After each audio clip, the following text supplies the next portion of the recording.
cada anjo que a Biblia realmente nomeia, o que fazem, o que a maioria das pessoas nunca soube e o que o texto diz que vai assustar você. Gabriel.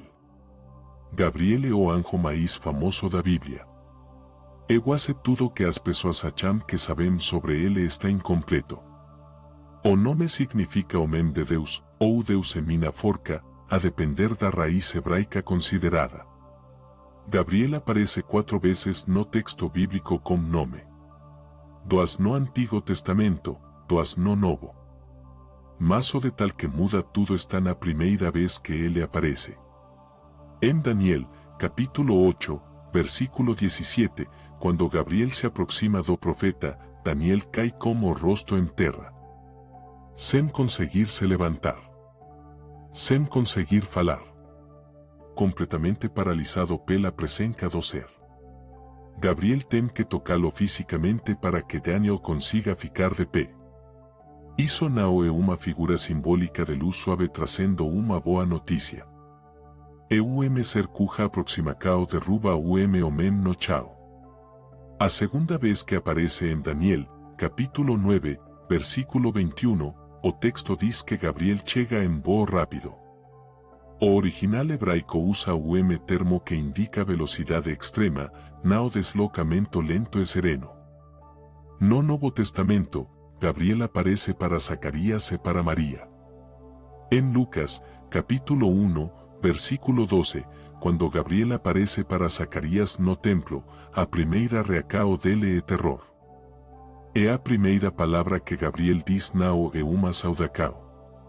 E não temas. Esse padrão se repete em cada aparicao de anjos na Bíblia. A primeira coisa que dizem é sempre alguma forma de não temas. Isso não é poesia. É uma instrução necessária para que a pessoa não entre em colapso. Gabriel não é o mensageiro gentil do imaginário religioso popular. É o ser cuja presença exige uma ordem imediata de não entrar em pânico. 2. Miguel. Miguel é o único anjo que a Bíblia chama diretamente de arcanjo. Isso está em Judas, versículo 9. É a descrição que o texto dá dele não é a de ser de paz. Miguel é descrito consistentemente como guerreiro. Em Daniel, capítulo 10, versículo 13, ele é chamado de dos principais príncipes. Príncipe aqui não é título honorário. É posição de comando numa hierarquia militar. Quando o mensageiro de Deus foi bloqueado pelo príncipe espiritual da Pérsia por 21 dias, foi Miguel quem viu romper o bloqueio. O texto não descreve como. Apenas registra que foi necessário o arcanjo para resolver o que o outro anjo não conseguiu sozinho. Em Apocalipse, capítulo 12, versículo 7, há uma guerra no céu. E quem comanda o exército de Deus é Miguel. Não o ser de aparência suave como uma mensagem delicada. O comandante em campo de batalha como o exército atrás de si. Mas o detalhe mais revelador está em Judas, versículo 9. Quando Miguel discutiu com o diabo sobre o corpo de Moisés, ele não disse uma palavra por conta própria. Disse apenas, o Senhor te repreenda. O anjo mais poderoso que a Bíblia nomeia, num confronto direto com o diabo, não usou autoridade própria.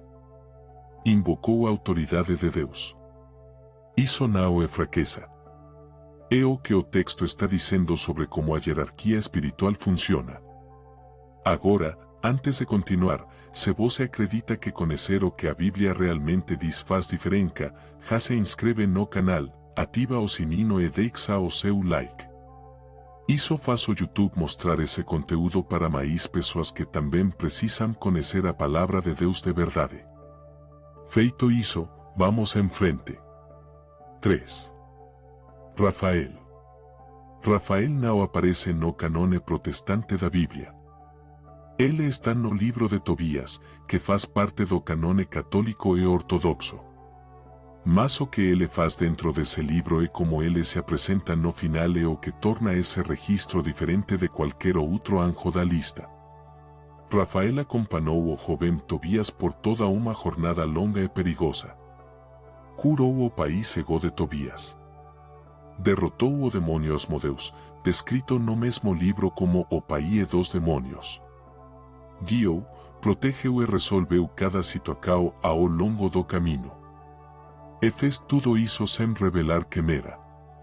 No final da história, em Tobías, capítulo 12, versículo 15, Rafael se revela. É o que diz o seguinte: e eu sou Rafael, o M dos 7 anjos que está diante da presença de Deus. 7 anjos diante da presença de Deus.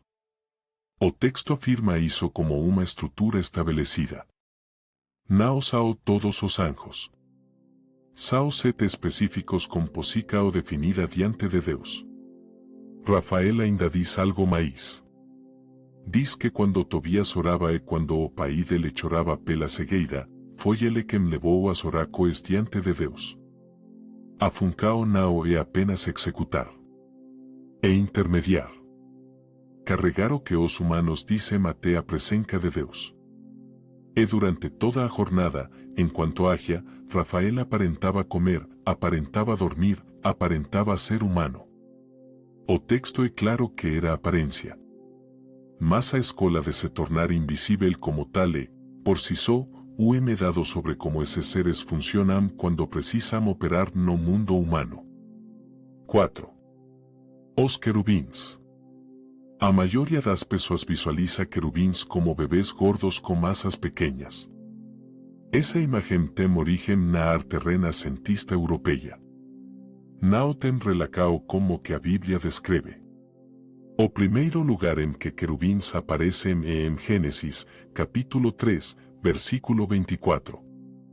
Depois que Adão e Eva foram expulsos do jardim do Éden, Deus colocou querubins para guardar a entrada. Como uma espada de fogo que girava em todas as direções. Não são seres decorativos. São guardiões como armamento. Em Ezequiel, capítulo 1, e depois repetido com mais detalhe no capítulo 10, o profeta descreve os querubins com precisão perturbadora. 4 rostos cada. Rosto de homem, de leão, de touro e de águia. 4 asas. Pernas retas com pés de becerro que brilhavam como bronze polido. Mãos humanas sob as asas. E ao lado de cada deles, uma roda. A roda era alta e terrível, cheia de olhos ao redor. E as rodas se moviam como seres, em qualquer direção, sem precisar virar. O trono de Deus, na descrição bíblica, é carregado por esses seres. Em 1 Samuel, capítulo 4, versículo 4, e em vários outros textos, Deus é chamado de aquele que habita entre os querubins. Não acima deles, ao lado deles, mas entre eles. Esses seres estão na Arca da Aliança. 2 deles, com asas estendidas cobrindo o propiciatório, o lugar onde o sangue era derramado no dia da expiação. Era no espaço entre os 2 querubins que a glória de Deus aparecia ao sumo sacerdote. O que as pessoas visitavam no tabernáculo e depois no templo como o lugar mais sagrado da terra era o espaço guardado e definido por querubins. 5. Os serafins. Serafins aparecem em apenas lugar no texto bíblico com esse nome. Isaías, capítulo 6, versículos 1 ao 7. Isaías descreve uma visão do trono de Deus. É o que ele vê aos seres que ele chama de serafins. Cada com 6 asas. 2 cobrindo o rosto. 2 cobrindo os pés. 2 para voar. Por que cobrir o rosto? Por que cobrir os pés? Os intérpretes rabínicos e os primeiros comentadores cristãos entenderão as asas cobrindo o rosto como sinal de que nesses seres conseguem molar diretamente para a glória de Deus. E os pés cobertos como expressão de humildade diante da presença divina. Seres que existem permanentemente na presença de Deus, que foram criados para estar lá, que não vivem em outro lugar, e mesmo eles precisam cobrir o rosto. O que ese seres face me clama mueme para o outro, santo, santo, santo é o Senhor dos exércitos. E o efeito desse clamor foi que as fundacões do templo estremecerão e o espaço se encheu de fumaca. Isso está em Isaías, capítulo 6, versículo 13 e 4.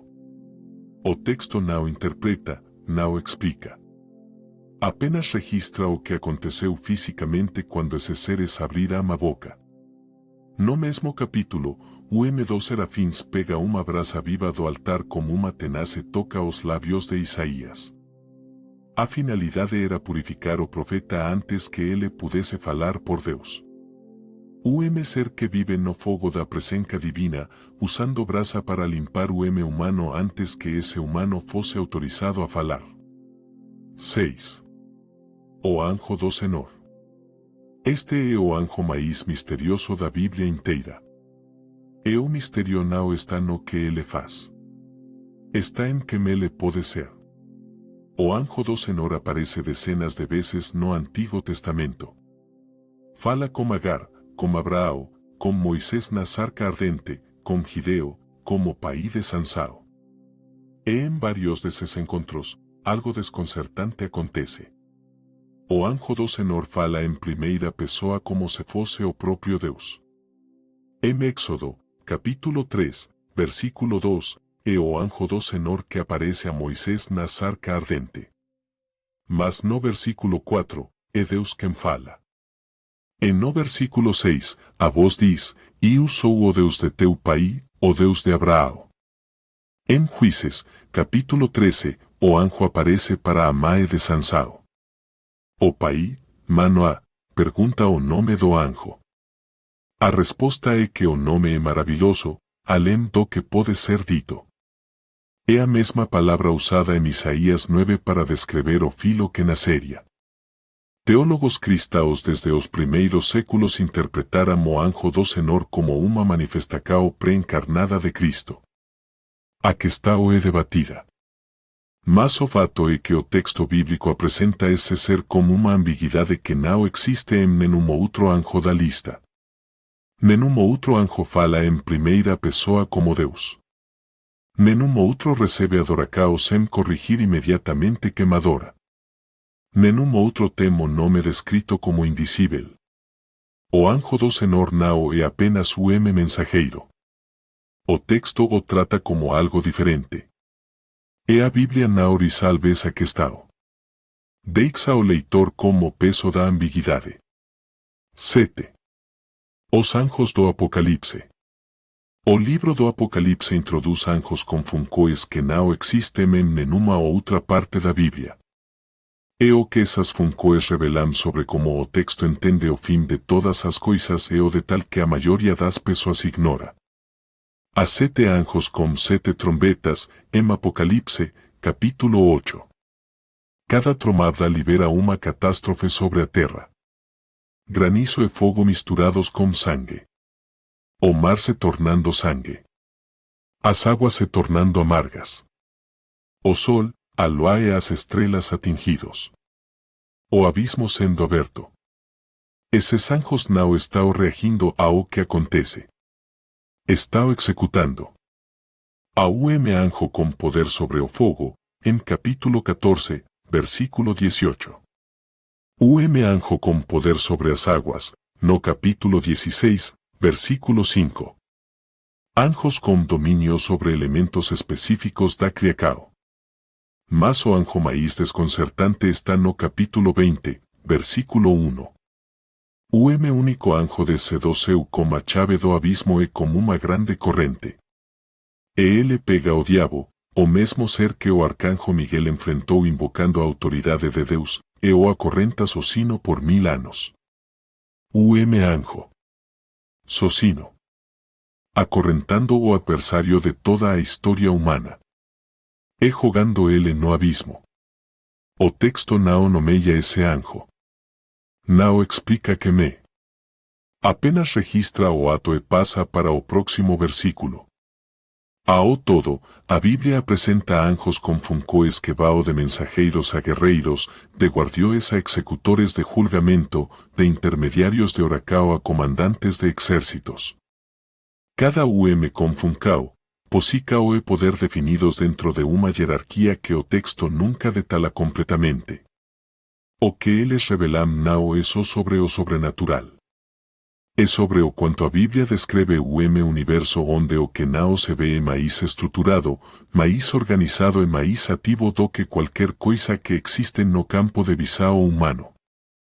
A maioria das pessoas asocia anjos a imagens de paz e leveza, o que o texto apresenta é algo completamente diferente.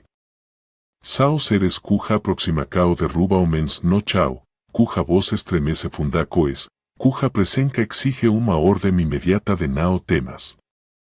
A paz que eles trazem existe. Mas vem depois do medo. Sempre depois do medo.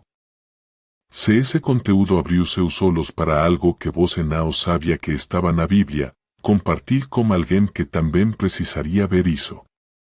Deixa o like, se inscreve no canal se ainda não é inscrito e ativa as notificações para não perder o próximo vídeo. Até lá!